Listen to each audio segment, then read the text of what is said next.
Britain के नए प्रधानमंत्री बनते ही ऋषि सुनक एक्टिव मोड में आ गए हैं। उनकी तरफ से कैबिनेट में बड़े बदलाव कर दिए गए हैं। इन बदलावों में कई बड़े संकेत भी हैं। सुनक ने अपनी निजी पसंद को पीछे छोड़ते हुए कई ऐसे चेहरों को जगह दी है जो उन्हें छोड़कर दूसरों के वफादार रहे हैं। ऐसे में अपनी कैबिनेट में सुनक ने संतुलन साधने का प्रयास किया है। संकेत दिया है कि वो सभी को साथ लेकर चलना चाहते हैं, सभी के साथ मिलकर ब्रिटेन का विकास करना चाहते हैं। ऋषि सुनक की कैबिनेट में वैसे तो कई बड़े चेहरों को जगह दी गई है, लेकिन जिसने सबसे ज्यादा ध्यान खींचा है वो है सुएला बेवरमैन का। वैसे तो सुएला भारतीय मूल की हैं, लेकिन कुछ दिन पहले उन्होंने ही भारतीयों के लिए एक विवादित टिप्पणी कर दी थी। भारतीय मूल के ब्रिटिश गृह मंत्री सुएला बेवरमैन ने मुक्त व्यापार समझौते का विरोध करते हुए कहा था, ब्रिटिश लोगों ने ब्रेक्जिट से हटने के लिए इसलिए वोट नहीं किया था कि भारतीयों के लिए ब्रिटेन की सीमा इस तरह खोल दी जाए। उन्होंने कहा कि भारतीय प्रवासी ब्रिटेन में अपनी वीजा अवधि से ज्यादा समय बिताते हैं। इस डील से ब्रिटेन में भारतीयों की भीड़ बढ़ जाएगी।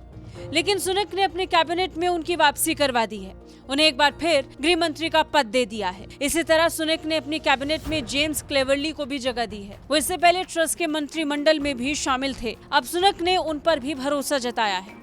एक बार फिर विदेश सचिव उन्हें नियुक्त कर दिया गया है। अब अगर जेम्स को मौका दिया गया तो बोरिस जॉनसन की सरकार के समय के डिप्टी पीएम रहे डोमिनिक राब एक बार फिर अपना वही पद हासिल करने में कामयाब हो गए हैं। सुनक की सरकार में भी वो उप प्रधानमंत्री की जिम्मेदारी संभालने जा रहे हैं। उन्हें न्याय सचिव की भूमिका भी दी गई है। इसी तरह बेन वेलिस ने भी अपना रक्षा सचिव वाला पद बचा लिया है। सुनक ने भी अपनी कैबिनेट में उन्हें बरकरार रखा। अब ये तो वो चेहरे हैं जिन्हें सुनक की कैबिनेट में जगह दी गई है, लेकिन कई ऐसे पुराने नाम भी हैं जिन्हें इससे बाहर का रास्ता दिखा दिया गया है। इस लिस्ट में business secretary Jacob Rees Mogg, justice secretary Brandon Lewis, work and pension secretary Chloe Smith के नाम प्रमुख हैं। प्रधानमंत्री की रेस में पीछे रही ब्रिटिश सांसद पेनी मॉर्डन को नए प्रधानमंत्री ऋषि सुनक ने हाउस ऑफ कॉमन के नेता के रूप में फिर से नियुक्त किया है। वैसे सुनक का ये प्रधानमंत्री बनने का सफर भी खासा चुनौतियों से भरा रहा है और अब प्रधानमंत्री बनते ही सुनक ने कहा कि मैं जिस सरकार का नेतृत्व करूंगा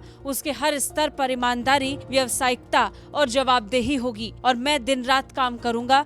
मैं आपसे हमारी समस्याओं को ठीक करने में मदद करने का अवसर मांग रहा हूं। ऋषि ने ब्रिटेन को भरोसा दिया कि वो देश को आर्थिक संकट और बाकी जगहों पर फिर से खड़ा कर देंगे, जिसे पूरा करने के लिए उन्होंने अपनी टीम का चुनाव भी कर लिया है।